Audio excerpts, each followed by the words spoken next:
بسم اللہ الرحمن الرحیم۔ السلام علیکم ناظرین، آج کی جو ویڈیو ہے وہ مولانا کمیل مہدوی صاحب کی ہے، تو چلتے ہیں بیان ویڈیو کی جانب اور مختصر سا عمل جو کہ جمعہ کا ہے دیکھتے ہیں۔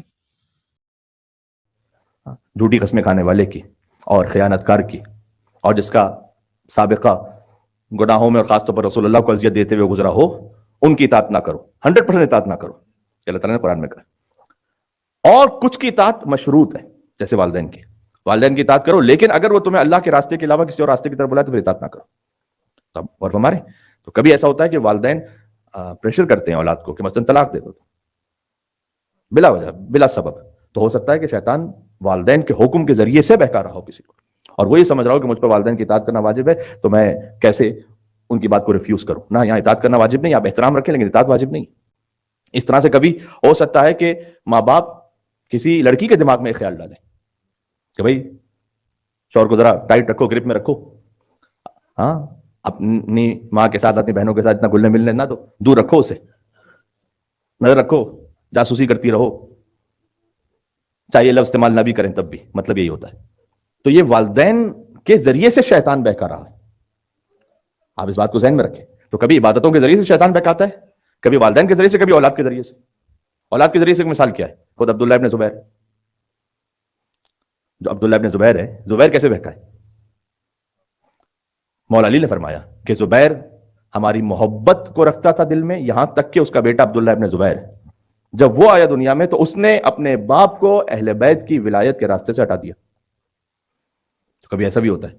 تو طلحہ اور زبیر جو جنگ جمل میں مولا علی علیہ السلام کے مقابل پر ہیں، تو مولا علی علیہ السلام نے یاد بھی دلایا زبیر کو کہ کیا تم نے حدیث رسول نہیں سنی ہوئی، کیونکہ زبیر تو وہ ہے کہ جو ان لوگوں میں ہے کہ جو مولا علی علیہ السلام کے گھر میں ہوتے تھے جب ثقیفہ میں معاملہ ہو رہا تھا۔ آپ غور کیجئے گا، جب زبیر پر حق واضح ہوا نا جنگ جمل میں، اس لیے کہ وہ ساتھ رہ چکا ہے مولا علی علیہ السلام کے اور اس کو احادیث یاد ہیں۔ ناظرین محترم، ویڈیو کا دوسرا حصہ دیکھنے سے پہلے ایک مختصر سا عمل جو کہ جمعہ کا ہے سنتے جائیں۔ جمعہ کے دن سورہ یاسین پڑھیں۔ ہر جمعہ کو فجر کی نماز کے بعد سورہ یاسین ایک مرتبہ پڑھنے کا معمول بنا لیں تو انشاءاللہ ہر مقصد میں کامیابی ہوگی۔ جمعہ کی نماز کے بعد ایک مرتبہ پڑھنا رزق کے لیے بہت پر اثر ہے۔ امید ہے کہ آج کا عمل آپ کو پسند آیا ہے، تو چلتے ہیں ویڈیو کے دوسرے حصے کی جانب۔ اور اس کو احادیث یاد ہیں، علی مع الحق والحق مع علی، علی مع القرآن والقرآن مع علی۔ زبیر کو غدیر یاد ہے، من کنت مولا فہذا علی مولا یاد ہے۔ تو زبیر نے کیا کیا، اس نے کہا کہ ہاں بات صحیح ہے، اور مولا علی کے لشکر کی جانب نہیں آیا، اسے کہا میں نیوٹرل رہ جاتا ہوں، چھوڑ دیتا ہوں، نہ ادھر نہ ادھر۔ میں آپ سے کہوں زبیر میں اور حضرت حر علیہ السلام میں 10 قدموں کا فرق ہے، ایک 10 قدم اس طرف، ایک 10 قدم اس طرف۔ حضرت حر علیہ السلام پر حق واضح ہوا ہے، وہ آئے امام حسین علیہ السلام کی طرف، یہ نہیں کہا نہ میں حسین کا ساتھ دوں گا نہ یزید کا، میں چلا جاتا ہوں۔ آج ہر مجلس امام حسین میں زندہ ہے، اور زبیر فقط تاریخ کی کتابوں میں واقعات کی حد تک ہے۔ یہ ایک ڈیسیشن وہ قیامت تک کے لیے کسی کے سرنوشت کو بدل دیتا ہے۔ تو غور کیجیے گا، تو کبھی اولاد بہکا دیتی ہے والدین کو، کبھی والدین بہکا دیتے ہیں اولاد کو، اس بارے میں متوجہ رہنا چاہیے، اور بالخصوص جہاں پر میں نے کیا کہ خانوادگی مسائل ہے تو شیطان آ کے بہکاتا ہے۔ ایک اور بہت اہم بات ہے، وہ یہ کہ جب آپ اللہ کے راستے پہ آگے بڑھیں تو ابتدائی شیطان کے حملوں سے ضرور محفوظ رہنا چاہیے اور الرٹ رہنا چاہیے۔ کئی مرتبہ ایسا ہوتا ہے کہ انسان یہ سوچ رہا ہوتا ہے مثلا کل میں فجر کی نماز اول وقت میں پڑھوں گا، اب یہ نیت کر کے سویا وہ، لیکن جب اٹھا تو فجر قضائی ہو چکی تھی پوری، اول وقت کیا فجر وقت میں نصیب ہی نہیں ہو پائے گا، یار یہ میرے بس کی بات نہیں ہے، ساری چیزیں چھوڑو۔ اتنا جلدی ہمت نہ ہاریں، اتنا جلدی ہمت نہ ہاریں، اس لیے کہ اگر آپ نے ہمت ہار دی، ہوتا کیا ہے، شیطان ہے متکبر، تکبر کیا تھا نا اس نے کہ میں آدم کو سجدہ نہیں کروں گا۔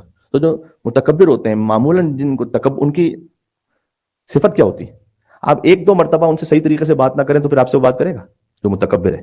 نہیں، ایک دو دفعہ شیطان کو آپ توجہ نہ دیں پھر آپ کی طرف نہیں آئے گا، کیونکہ وہ متکبر ہے، اس کی انسلٹ فیل ہوتی ہے اسے۔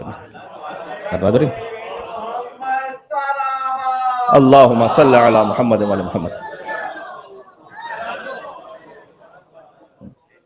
اذا عصی لم یرجع، حدیث میں جب شیطان کی معصیت کرتے ہو تو واپس پلٹ کے نہیں آتا، اس لیے کہ اسے اپنی انسلٹ فیل ہوتی ہے، he feel humiliated، کہ کیونکہ تکبر ہے، ایروگنس ہے، اور آپ نے توجہ نہیں دی۔ بالکل جیسے کوئی انسان ہوتا ہے بڑا متکبر، وہ ایکسپیکٹ کر رہا ہوتا ہے کہ آپ اسے خود آ کے سلام کریں، خود جھکیں، خود سلام، آپ نے ایک دو دفعہ اس کو توجہ نہیں دی تو بھی کیا کہا یار اس کو منہ نہیں لگنا۔ شیطان بھی ویسا ہی ہے،